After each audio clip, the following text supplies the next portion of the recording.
it almost started as like a joke at the beginning, because I was like, what is the most like batshit thing I could go in there and pitch to them? And then like the more I thought about it, I was like, I actually like, I think there's real juice here. I love the idea of exploring a character like this through the lens of horror. And I can treat it as another incredibly intense character study that Smile sort of comes in and invades her world.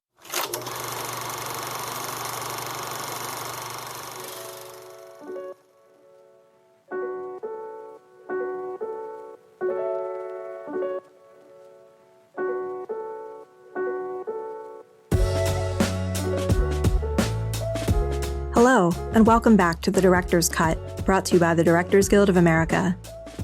In this episode, a pop star is haunted by increasingly terrifying visions in director Parker Finn's horror thriller, Smile 2. The film tells the story of Skye Riley, a pop star about to embark on a world tour when she begins to experience increasingly terrifying and inexplicable events. Overwhelmed by escalating horrors and the pressures of fame, she is forced to face her past. In addition to Smile 2, Finn's other directorial credits include the feature film Smile and the short films Laura Hasn't Slept and The Hide Behind. Following a screening of the film at the DGA Theater in Los Angeles, Finn spoke with director Mike Flanagan about filming Smile 2. Listen on for their spoiler-filled conversation.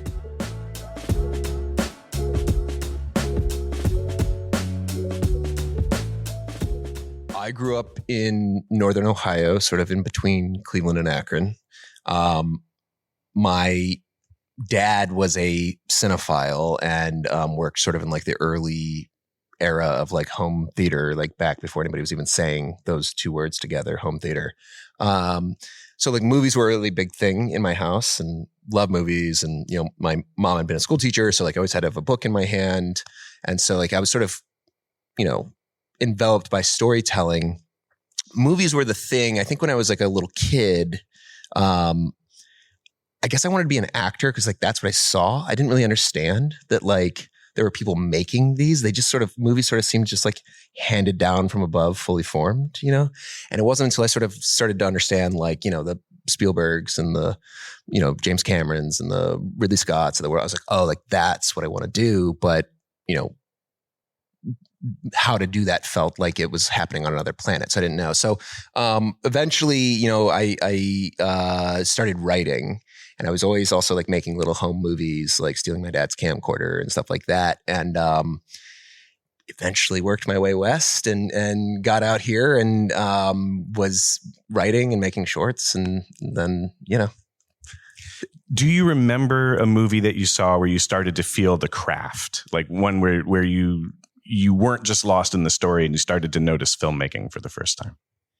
Yes. So I think the two movies that I think I can like firmly like put my thumb on where I was like actually upon rewatching was like became obsessed with the craft were Jurassic Park in a big way. Because I, you know, I'd never seen anything like that once that came out. And then Terminator 2.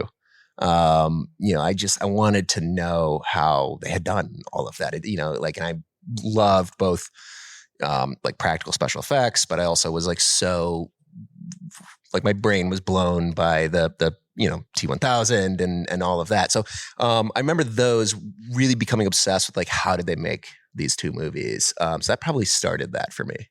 Were you always interested in horror as a genre, or did that kind of come later? So as a kid, I felt I was especially affected by horror compared to other kids, you know, being at like friends' houses and stuff and like, you know, put on Nightmare on Elm Street. I remember the first time I saw that and like, you know, the movie ended and everybody's like, all right, what should we do next? Play video games or something. And I was like, yeah, but guys, like, hold on a second. Like we have to talk about this movie. That scared the shit out of me. And so I don't know, that at some point like that being so affected by horror films sort of turned into this like attraction. I was a big video store kid. Also, I used to roam the aisles and, you know, loved looking at VHS box art and like reading the backs of them. And like, I always remember, you know, before I'd seen films, I'd invent like way scarier things in my head based upon the art on the box, which is such a lost art form. You know, I really miss that. And I don't know, there was just something about horror, practical effects, and things that like linger with you, you know? I don't know. I love that idea. When did you pick up a camera for the first time and start to tell your own stories? I mean, probably as a kid, like under 10, you know, I using like, you know, quote unquote borrowing my dad's camcorder and doing things just like with like action figures and stuff like that, you know, and it'd be like He-Man and Skeletor, you know, like smashing them together or whatever. And then I remember it like, you know, there was like that moment where I was like, oh, I can like press pause and like move the camera, you know, and then like start recording again. And just, you know, I'm sort of editing linearly as I'm recording. I remember sort of discovering, I was like, oh, like that feels like a movie. So yeah, it started with stuff like that. And then it was just like with friends, you know, and then for a long time, I didn't really have, you know, much of an opportunity to like go out and make films. But at that point in my life, I also really got into writing. So writing fiction became like the way forward for a while. And you were making a living writing before they let you make movies. You know, what was that like when you moved to LA and were using words to make your living? Yeah, well, living is a word I don't know that I'd use, but you know, had started to get noticed for my writing and all that kind of stuff, and you know, remember getting like my very first sort of money for writing and all of that, and but you know, it was also just trying to figure it out like everybody else out here. For me, I you know, didn't want to. There was something I always wanted to like keep pure about filmmaking.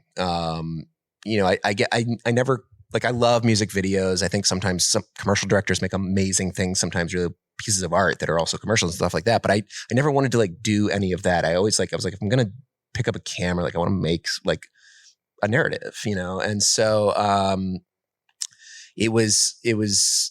I was early on trying to figure out how do I make short films for no money and just gather friends that, you know, I'd gone to school with and stuff like that, or people whose sets I'd crewed on. And, you know, it was just a mix of making shorts and writing a bunch of features. How many shorts do you think you made in that time period? Well, I made a handful of very bad little shorts, but there's two that I put out into the world. And you know, just because I felt like better to like, you know, fail anonymously, and then, you know, sort of wait before I started putting things out there. But, you know, things that were not really seen through to fruition and stuff like that, you know, but again, they were made for nothing. But then you made one short in particular, Laura Hasn't Been Sleeping. Laura Hasn't Slept. Laura Hasn't Slept. Yes. Yes. And that really changed things for you in a pretty big way. Yes. So that won the Special Jury Award at South by Southwest, which then, you know, all of a sudden, you know, it got announced in Deadline and everything. And then like, we had this private Vimeo link and the numbers started spiking on it because it had been sort of leaked around town. And it felt like for like 1 week, I had the whole town's attention, and I had spent, you know, 8 years here before that, and I couldn't get arrested, you know? So it was very strange all of a sudden. And I had been working on the idea that became Smile while I was in post on that short. And so I was like ready to start telling people about it. And it just like right away, people were very interested in it. And that's how it ended up at Paramount. Can you talk about that transition from being a short filmmaker, kind of getting Smile going at Paramount? Because the short is related to Smile, you know, it, of course, same wonderful actress, you know, who kind of opens the movie. Yes. But the concept is slightly different. You know, the core of the story, it's not as though you're just adapting your short. So talk about how you take that movie and transition that into Smile 1. Well, so when I first was thinking about Smile, it had been inspired by what I'd done on, like, something about that short started gnawing at me, and I was like, there's something bigger here. Like it's leading me like sort of down another path, but it was sort of the springboard. And I sort of, you know, if I was just going to go and write it on my own, I don't know that I was necessarily going to say it's like the direct adaptation of the short, because I didn't expect, you know, even 1,000 people to see the short. So, you know, I figured there was no need to connect them. But then when I was pitching it, I realized I was like, oh, I can draw like some more threads between them. And it just really helped to be able to pitch the feature as an adaptation of the short. But I needed to I always want, when I'm writing features, I want them to be very character driven. I love high concept, supernatural, whatever stuff that's happening, all the external, extraordinary stuff. But I'm obsessed with character, and I really needed to like start from, the foundation of what Smile was going to be, and really make it about Rose's journey in that first film. And so I made those changes and got rid of the stuff that didn't make sense, and changed things that would really help propel that version of the story. Now, did you know when you were getting that film green lit that it was going to be theatrical? Did you know, the path that you were going to be on with that film at the time, or did that kind of evolve as you went? That evolved. So yeah, we were greenlit for streaming, Paramount Plus, and it wasn't until, we shot the whole thing, went all the way through director's cut, thinking we were going to be on Paramount Plus, and then it was the first test screening that's become a bit of a story in town now, because I feel like just by nature of the evolving industry, we happen to be one of the very first films to get switched the other way around from streaming to theatrical, which was incredible. That was like, I was just so grateful that somebody had said yes to letting me make a feature, and I was just hoping it would just like an audience would discover it. And then for it to go like a wide theatrical release was, was a dream come true, something original that I wrote and directed. It was not based on anything but my own short. It just felt like those are all the things that people tell you like, oh, that doesn't happen anymore. Right. So like it was very much a pinch me moment. When you think back to directing that, how long did you have to make the first film? Oh my goodness. We prepped that first film in like 6 weeks, and then shot it in 30 days, 31 days, something like that. And it's not a very contained film, so that was intense. And then, the second movie was also a very tight schedule. I think maybe I shot myself in the foot by, the studio realizing I can be like, held under the gun, for schedule. When you're making the first film, what did you take away from that? Your first time directing a feature, you think it's going to be for streaming. It's going to end up, really blowing up theatrically. Your box office is exceptional. The critics' reaction is terrific. Horror fans just adore the movie. But none of that's on your mind while you're shooting, right? What was your first feature like for you? What do you remember about it? It was, making a feature, it's such an interesting thing. It's very different from making a short also. It is obviously both a marathon and a sprint, as you know. For me, I was like, I have this opportunity. This might be the only feature I ever get to make. So I'm going to put everything I have into it. I'm going to live, breathe, eat, sleep, bleed for this movie. And so, I ran myself ragged making it. But the whole time, making a feature can be quite harrowing work. It's the coolest job in the world, and we're incredibly lucky to get to do it. But coming away from that, I really learned, I think, to not compromise on things that I truly believed in, but also find a way to make sure that like I'm being a good partner to, the producers, to the studio and people like that.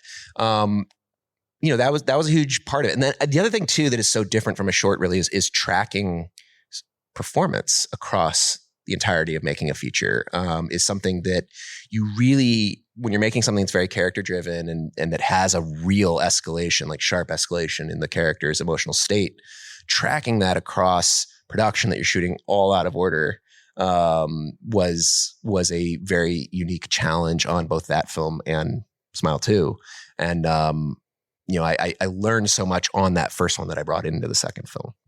You said you had 6 weeks to prep, right? Yeah. What does prep look like for you? What kind of director are you in prep? Do you like to storyboard? Do you shot list? How do you approach your work? I love prep. It's for me one of my favorite parts of the process. I'm like a obsessive shot lister, and I don't like to shoot standard coverage if I can, help it. So I really like to have sort of like one bespoke shot leading into the next. And I storyboard some. I find that the storyboard process is usually if I really need multiple other departments that are really touching something that's sort of complicated, and it's more to help them really see it, I think. Because for me, I find you're so crammed during prep is that you have to spend so much time working with storyboard artists. And I've worked with really talented storyboard artists and I love that process, but it's like you're trying to get something out of your brain to them, and then they come back to you and you have to give notes on that. And it's like, it becomes this thing that I'm not sure it's super helpful for me for everything. So I much prefer shot listing in general. But I love every part of the process. I'm obsessed with every part of the process. So I try to be usually the last person to leave the production office. Well, except for maybe the UPM or somebody who's, who's there for too long, doing whatever that giant pile of paperwork is. But yeah, I also love going somewhere to shoot, because for me, I think separating yourself from your regular life, at least for me, is very helpful, because I can just dive into the movie and do nothing else, so I like to be so prepared by the end of prep that I can almost drop into the shoot almost like an automaton. That doesn't say that you aren't still being creative and adapting and pivoting and all that kind of stuff, but going in with such a strong plan sort of allows for some of that flexibility on set.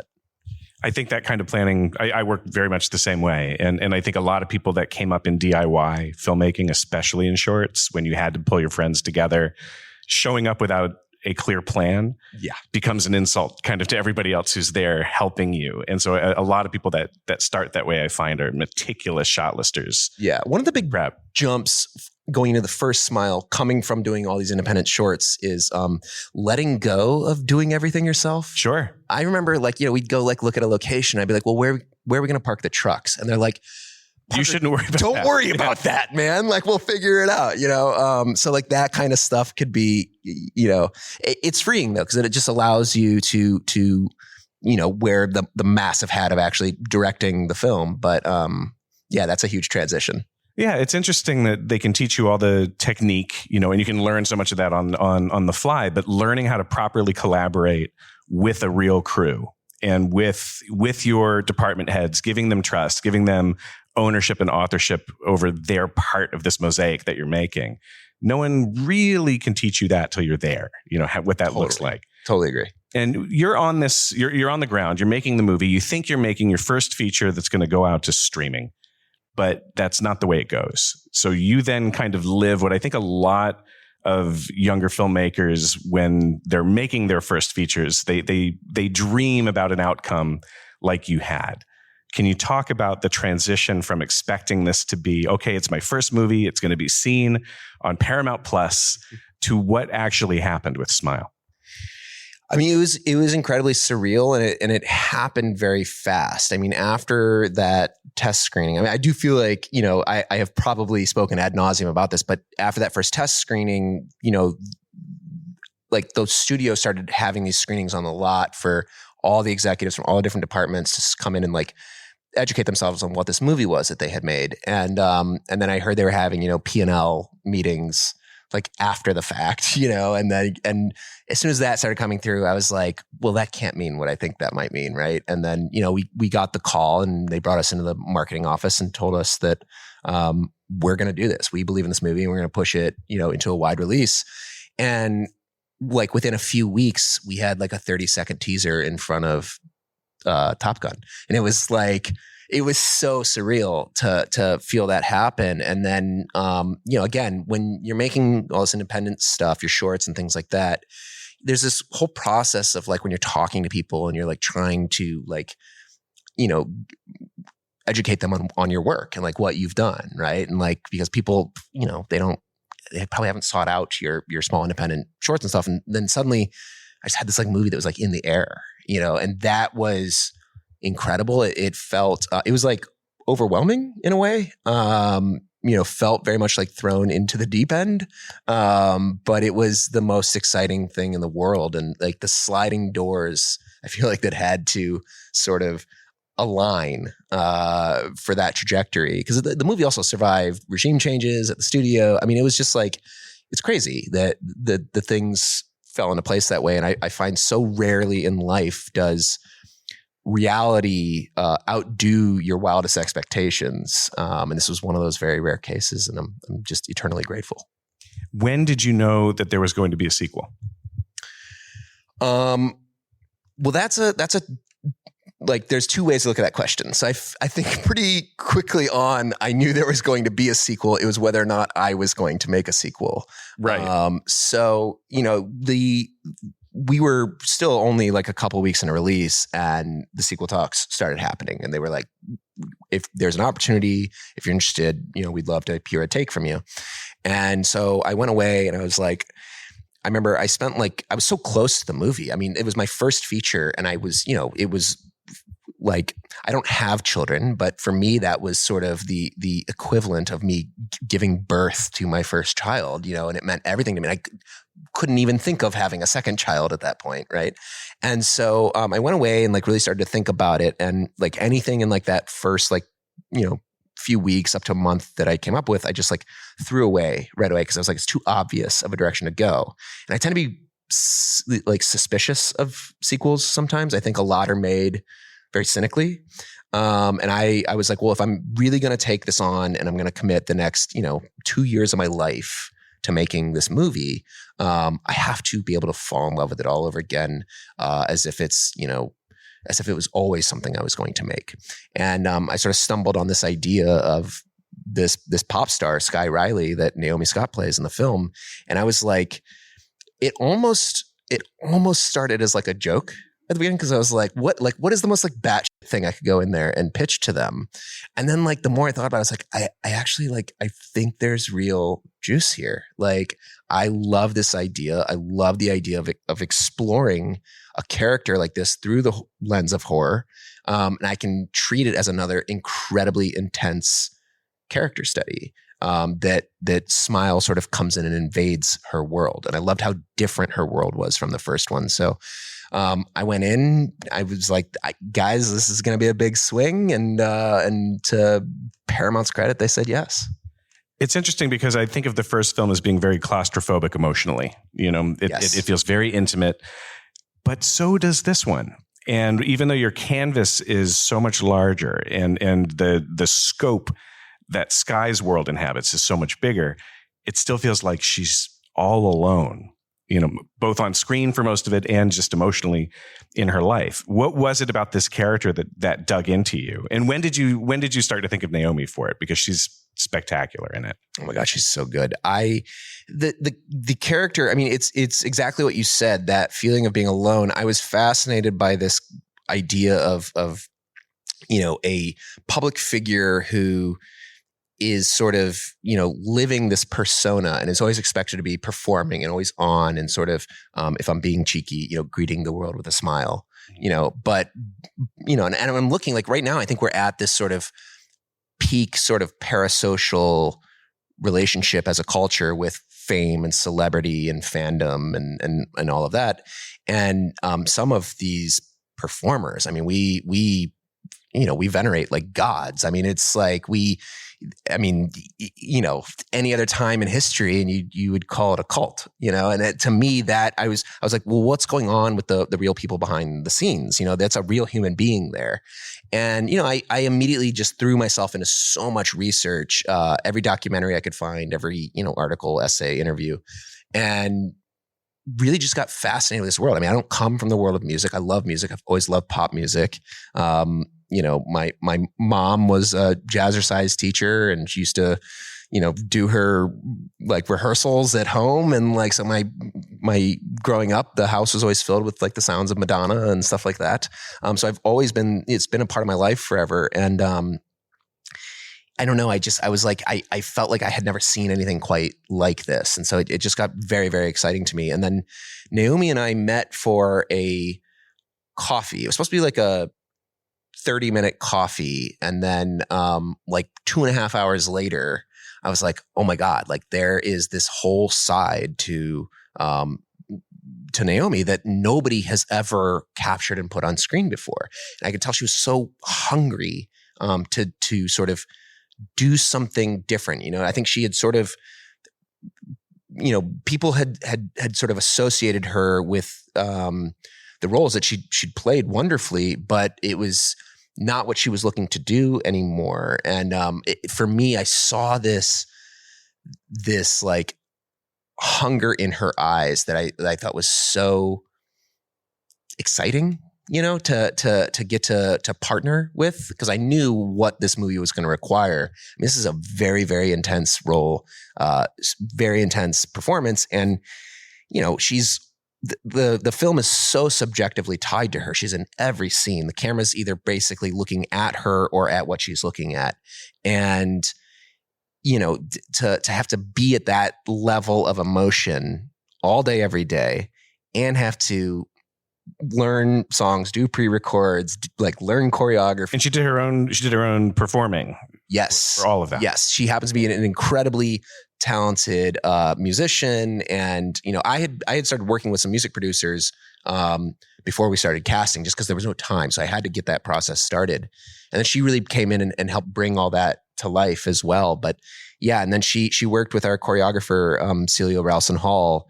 And, you know, she only had like a handful of days to learn the routines. And then we kept having refreshers throughout production. We were having to do those around her incredibly, you know, exhausting schedule. So the whole thing, but what was great was we really entered into it like partners in crime. And she, like myself, what I really was looking for in you know, a number one on the call sheet for this film was somebody who was going to like jump off the deep end with me and like give all of themselves to it. And Naomi did that.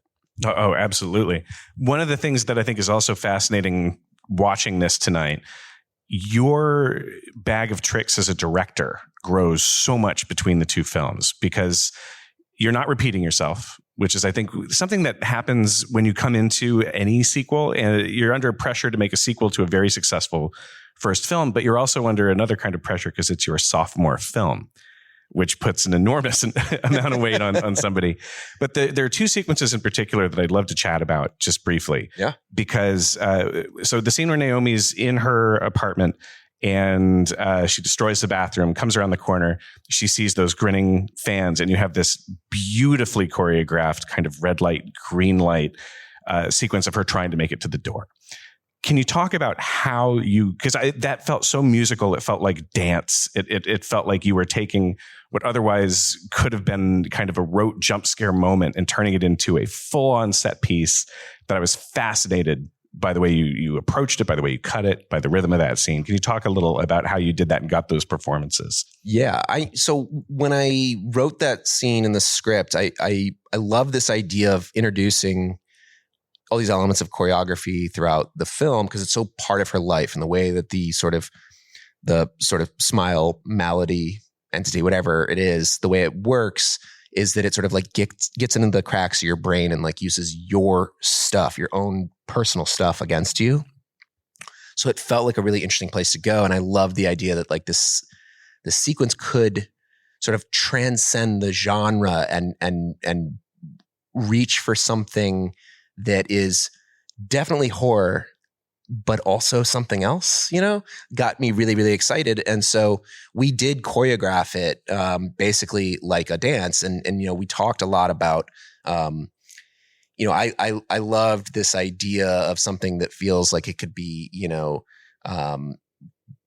just as inspired by like, you know, Wes Craven as it is Bob Fosse, you know, like to me that felt really excited. So, you know, that's definitely my sort of like all that jazz moment, but you used red light, green light, which is something that we talked about. I was like, I'm going to introduce the idea of red light, green light, and we think we understand it. But I was like, but then they're immediately going to start breaking the rules, right? Which for me was very fun. And so you can't quite get your bearings on it. And I wanted this thing that felt performative and playful. And then at a certain point, it flips this switch and it's like, it was like playful and menacing before. And then it becomes deeply, deeply like violating and frightening and horrifying. felt exciting. And I wanted to just be like, could I make people on the front half of it almost like, stressed out and scared, but like also giggling a little bit because it's absurd, and I love the absurdity of it. I don't know. It felt like this very cool opportunity. And we talked about like, it being almost like a Cirque du Soleil performance in hell. Yeah. And Naomi is doing choreography inside of it. But the challenge for her is it can't look like choreography. It looks like you're just unwittingly at the center of this dance. And it was, I think when we were shooting it on set, it was like one of those moments that everybody was like, this is either going to be really cool or just insane. I thought it was great. Absolutely terrific sequence. We're just about out of time up here, but I want to ask first, is there the movie has performed beautifully at the box office. The movie's performed beautifully with critics and audiences. Is there going to be a part 3? And what are you working on outside of that? Oh man, set me up here. We will have to see. I would want to make sure that a part 3 is approached as thoughtfully as I tried to approach part 2. And I like this idea of like the way that we jump rails from 1 to 2. This was sort of my Terminator 2, if you call the first one Terminator 1. That we're doing something again that's very surprising inside of it. That would be very important to me. So maybe. And then, the project that I have announced that I get asked about a lot is, I'm going to take on, perhaps very unwisely, trying to do a remake of Andrzej Żuławski's Possession. And, my hope is to, craft a film that is both honoring and homaging the original, which is one of my absolute favorites of all time, and a film I constantly am sort of chasing, and that has all of the ferocity and teeth of the original. Is not something that's been sanitized or had the sharp edges shaved down, but something that can be in dialogue with it. That's a spiritual successor in a way, is really important to me. And I'm just excited for how wild of a movie we're hoping to make. I could talk to you for another half hour just about that because I have so many questions about how you're going to do that. But you said when we were walking back out here that you only want to work on stuff that scares you. Yes. Which I think is a wonderful way to approach work. And I feel that same kind of terror, going into some of the things that I'm doing too. But thank you so much for scaring us and for making the kind of movies you make at a time. 2 weeks before this came out, I read some article about horror fatigue. 2 weeks. Because everybody is always so quick to dismiss this genre. And I've never understood why. But twice now you've come and you've lifted all the boats by putting something out that completely defied expectations. And I just want to commend you for it and thank you for it. As a fellow member of this genre, it means an awful lot to me and to all of us. I find you inspiring. Well, thank you. And coming from you, that means an incredible amount. You are definitely, if I had posters of filmmakers up on my walls, like sports players, you'd be up there. So, I appreciate that a lot, Mike. Thank you. Well, thank you. And thank you guys so much for sticking around for the conversation. Thanks, guys. And for watching this terrifying movie. Well done, man. Thanks for listening to another DGA Q&A. The Director's Cut is available wherever you listen to podcasts. And please share, subscribe, rate, and review. We'd love to hear your feedback, and you can help fellow film buffs find the show. Thanks again for listening, and we'll see you next time. This podcast is produced by the Directors Guild of America